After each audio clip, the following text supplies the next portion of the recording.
Welcome all of you. The lecture of company auditors become third years. We discuss here duties of company auditors. First duty is the verification of books of account.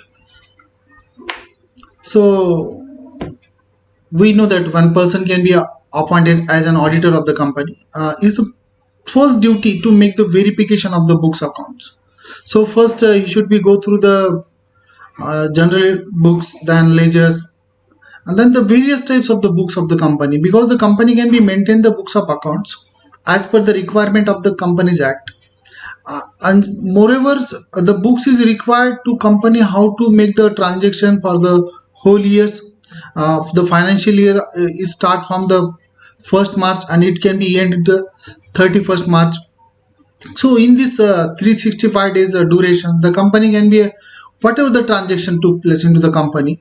So company can be maintain the records, and that record whatever they maintained by the company, that all the record can be verified by the appointed auditors for giving the true and fair view of the financial position shown by the company. And he should be make the verification of the all the things. What is the, if suppose there is errors, maybe possibles, there is a material misstatement, principal mistakes, it may the rectifications by the during the course, and he should be make the written representation to the management regarding the this area having a weaknesses of the system of the accountings.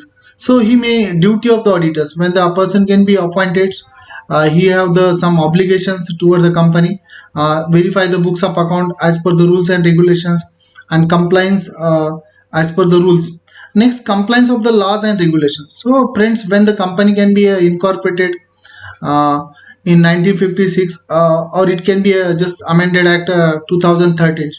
So rules and regulation of the companies can be abide with the company.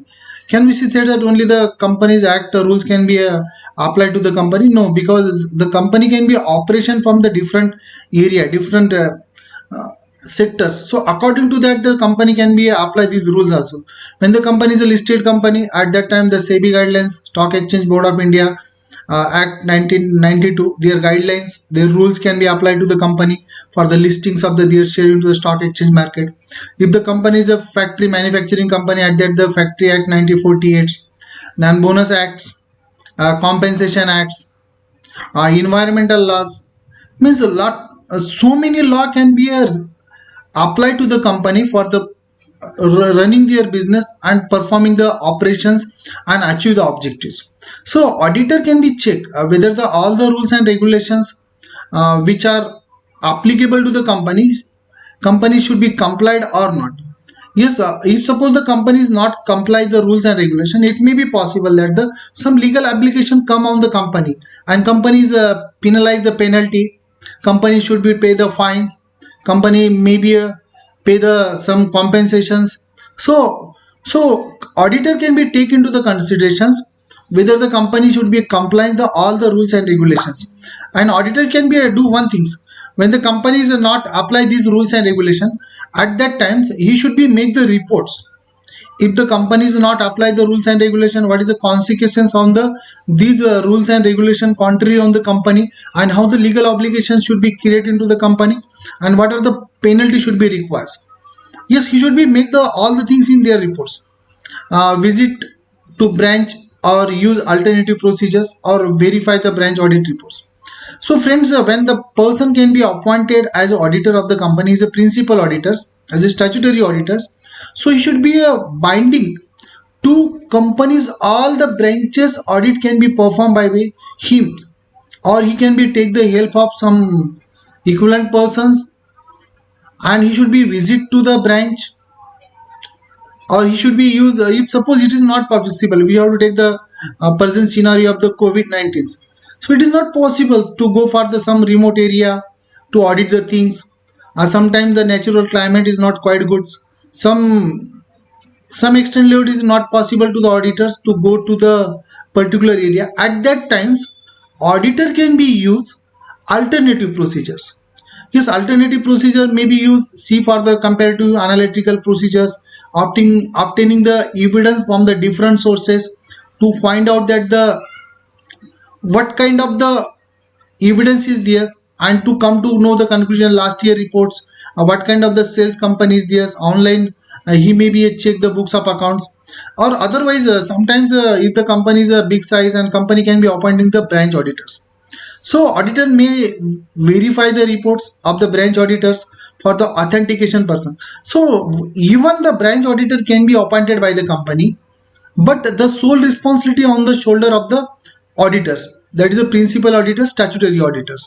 He take the all the due care and cautious when he should be a audit and giving the report on theirs. So auditor, even the person is a qualified branch auditor, also qualified as a chartered accountant, but statutory auditor, before relying the evidence, he is a responsible. He should be see the procedure, what kind of the procedure used by the branch auditor. He may be offer the some informations from the branch auditors, what the procedure he should be adopted, what is the internal systems of the company, what is the computerized based system is according to that he should be a do the audit. So there is a not possibility in comes obligation to the auditor in futures. So auditor can be used such types of the techniques and to give the reports. These are the duties. There are the so many duties, but what is the most important duties we have to discuss here. Now next parts, liability of the auditor under Companies Act 2013.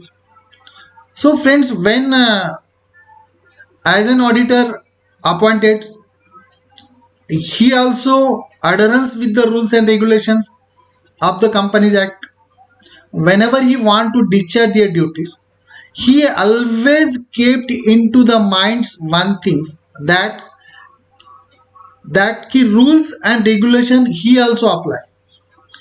Only company can be apply the company rules, but auditor also bindings to see before the doing the any works under 139 section regarding the appointments, 143 regarding the inquiry, 144 section regarding the prohibited services, 145 section regarding the signature of the audit reports. So it is a appointment power and duties. And regarding the signatures, if suppose auditor failed to do any provisions and contravention of the any provisions, at that times the auditor should be a liable fine of 25,000. Yes, auditor should be a just make the fines. Auditor should be required to make the fines 25,000, but which may be extended 5 lakhs. Means auditor should be eligible. Auditor should be eligible.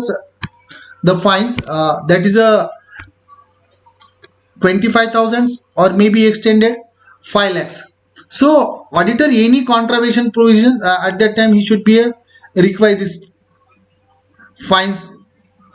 So if the is we see that if there is a knowingly and intentionally willfully deceive the company or its shareholder creditor authority, then sometimes if the act of the contraventions by the auditors and it is the intentions of find out and it may the cause losses, at that times it may be a imprisonment of the 1 years, and the fine shall be not less than 1 lakh and which may be extended to the 5 lakh rupees.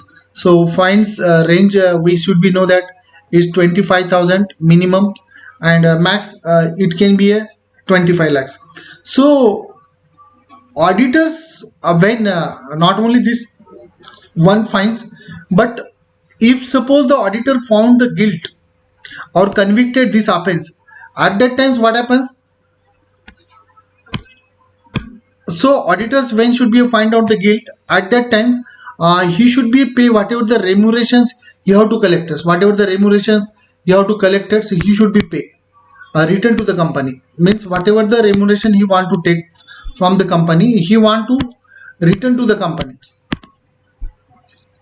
Yes, auditors whatever the remuneration he got, he refund to the company, and he want to pay the damages to the company. The auditor required to the damages to the company, whatever the damages due to the auditor faults suffer by the company. At that times he want to responsible to give the losses to the company due to the misleading information of the company and all the things. So auditors take the almost due cares as and when he should be appointed as an auditors. And now we should be see here also penalty for failing to disclose the frauds. So it is a liability of the auditors when the fraud is find out into the company, and he should be noticed the fraud into the companies.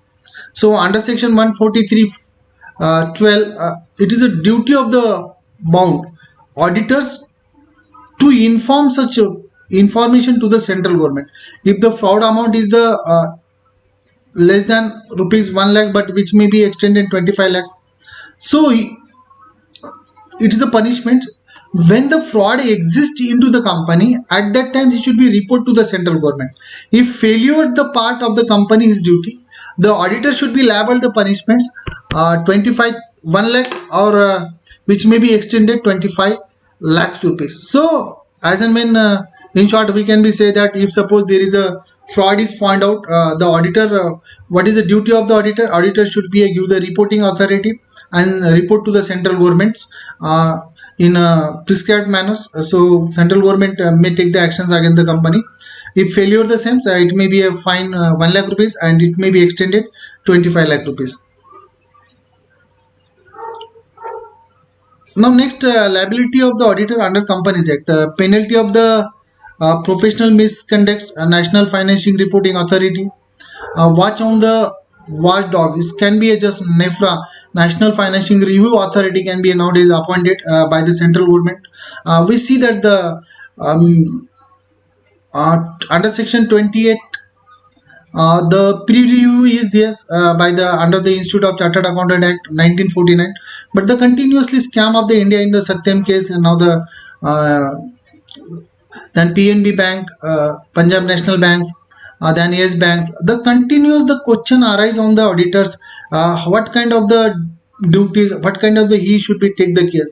For that purpose, the central government can be appointed one authority, that is NAFRA, a National Financial Reviewing Authority, and has power to investigate the matter. So much when the he should be find out that the any fraud can be done by the company, at that time they should be take the actions against the Chartered Accountant Acts, and which may be the imposing the penalty. And when he should be find out the one under the NAFRA also, when the central government authority should be find out that the persons who is not discharge their obligations and make the negligency, and it may be found that the person can be guilty of the professions, so they also take the NAFRA. Under the NAFRA, central government also take the actions against the auditors, and it may be a not fine may not less than the 1 lakh rupees, or maybe whatever the 5 times remuneration received in case of the individuals, or in case of the 10 lakh rupees the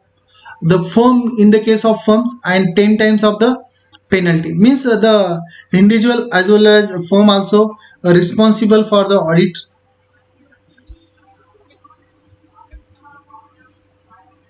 Now here we should be discussing on the penalty of the auditors under the Income Tax Act.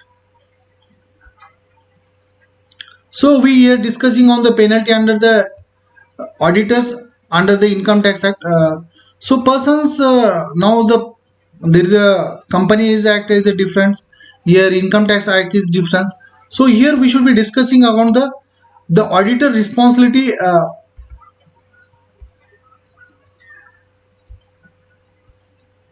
Here we discussing on the duties of the auditors under the income tax.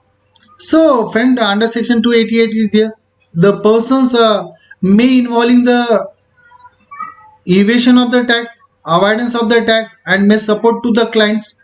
At that time he may be punishable. So income tax authority, the commissioner of the chief commissioner of the income tax or commissioner of the income tax, it is a notice that the auditor directly or indirectly help to the assessee for the evasion of the tax, avoiding the tax, or may impose, and such things can be noticed by the income tax authority. At that time under section 271 they should be make the penalty rupees 10,000, and the person can be disqualified as an auditors, and same can be reported to the Institute of Chartered Accountants and central governments, and they also take the actions against the auditor and suspend the practice. So as an auditor, when a person can be appointed, he make the not only companies act but the different act having a different kind of the penalty. Means always take the all types of the questions before discharging the duties, and not give the chances of the misfeasance, not take the any negligency. It make the cause the future problems and future legal obligation on the auditors. So auditor do the clean works, take the independent minds, take the all questions and do works as per the norms, as per the rules and regulations to go for the penalties and convictions. So take care, it is important for the auditors. No, so here also one sometimes we see that auditor not only done the providing the services of the only auditing. Here the auditor can be done the works of the income tax also.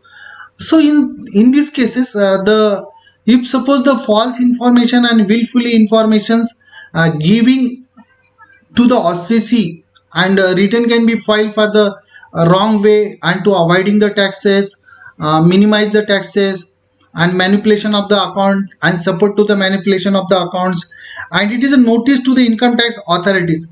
Yes, yes, there is a possibility and it may be a evidence found out that the auditor or a appointed authority, that is a chartered accountant, can be make manipulations and to false information provided to the income tax department. I in this circumstance also, he may be a penalized amount is a 25 lakh rupees, and simultaneously having a imprisonment 6 months to 7 years with fine also, and the maximum imprisonment of 3 months and 2 years also. So in other cases tax authorities 6 to 7 months, and other cases 2 months, 3 months to 2 years. So this is a punishment when he act negligently and willfully false information provided to the income tax authority. Next part, it is a concern with the remuneration of the auditors. So the remuneration generally when the person can be appointed as an auditor, as and when he should be what kind of the services provided to the company. If suppose he's a auditor, statutory auditor, he's just making the audit and verification of the books accounts. So at the times of general meetings, yes, as per times of the general meeting, as per the section 142, the auditor can be fix the remunerations, and the remuneration can be decided into the annual general meetings. Even the auditor can be provided a different kind of the services. Suppose tax audit service, GST service, even other areas they may issue ISO audit service. So at such circumstances, according to their nature of services provided to the company, the auditor can be offer the fees. The and remuneration can be giving the different kind of the services provided, and it can be decided into the company's meeting, and it can be get the approval from the members of the company and shareholder of the company, and then according to that, even the some expenses can be incurred by the auditor from going for the branch audit, other operational area of the company. At that time there you should be give the remunerations regarding the traveling, even the hospitality can be provided for the, if suppose the number of branches is there, and it should be go for the outside of the city and other branches throughout the India, and he should be visited. At that time the whatever the general expenses also bearing by the company, and all the terms and condition can be decided into the annual general meetings. So in this way the auditor can be get the remunerations because he should be giving the services to the company. So thank you very much friends watching my video. Thanks.